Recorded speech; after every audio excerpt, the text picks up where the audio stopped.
კვლავ გავიდა ზღვაზე. მთელი ხალხი მიდიოდა მასთან და იქ ასწავლიდა მათ.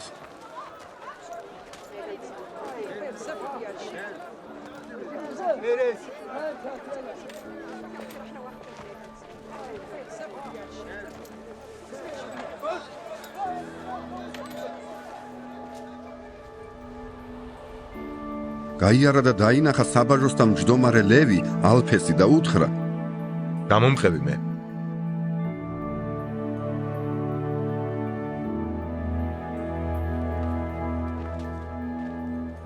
ისიც ადგა და გაჰყვა მას.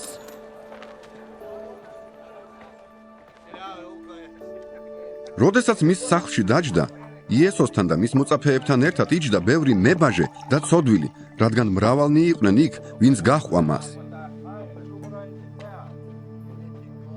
რაკი ფარისეველთა წიგნობრებმა დაინახეს, რომ ის მებაჟეებთან და ცოდვილებთან ჭამდა, მის მოწაფეებს უთხრეს: რატომ ჭამს მებაჟეებთან და ცოდვილებთან?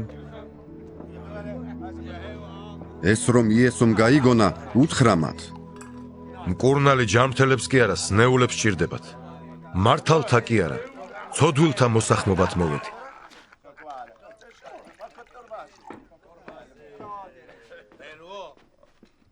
იოანეს მოწაფეები და ფარისეველნი მარხულობდნენ. მოვიდნენ მასთან და უთხრეს: რატომაა რომ იოანეს მოწაფეები და ფარისეველთა მოწაფეები მარხულობენ? შენი მოწაფეები კი არ მარხულობენ. იესომ უთხრა მათ: განა შეუძლიათ მარხულობა მეკორწილეებს, ვიდრე ნეფე მათთან არის. ვიდრე ნეფე თან ახავთ, არ შეუძლიათ მარხულობა. მაგრამ მოვა დღეები, როცა ნეფე წაერთმევათ და იმარხულებენ იმ დღეს. ძველ ტანსაცმელს არავინ დაადებს საკერებელს ახალი ქსოვილისაგან, თორემ ახალი დაკერებული მოხევს ძველს და უარესად გაიგლიჯება. არავინ ჩაასხამს ახალ ღვინოს ძველ ტიკებში, თორემ ღვინო ტიკებს დახეთქავს და ღვინოც დაიკარგება და ტიკებიც. არამედ ახალ ღვინოს ახალ ტიკებში ასხამენ.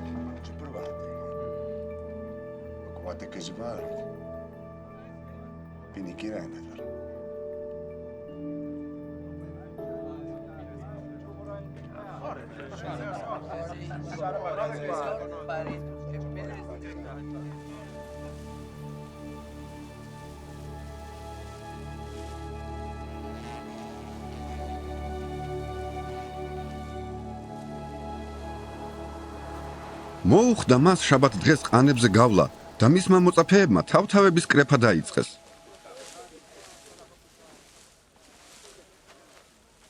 ფარისევლებმა უთხრეს მას: აჰა, რატომ აკეთებენ, რაც შაბათ დღეს არაა ნებადართული? უპასუხა მათ: არასოდეს არ წაგიკითხავთ, რა ქნა დავითმა, როცა გაუჭირდა და მოშივდა მას და მასთან მყოფთ. როგორ შევიდა ღვთის სახლში აბიათარ მღვდელმთავრის დროს, ჭამა საწინაშეო პური, რისი ჭამის ნებაც არავის ჰქონდა გარდა მღვდლებისა და თავისთან მყოფებსაც დაურიგა. უთხრა მათ: შაბათი ადამიანისთვის არის შექმნილი და არა ადამიანი შაბათისთვის. ამრიგად შაბათის უფალიც არის კაცისზე.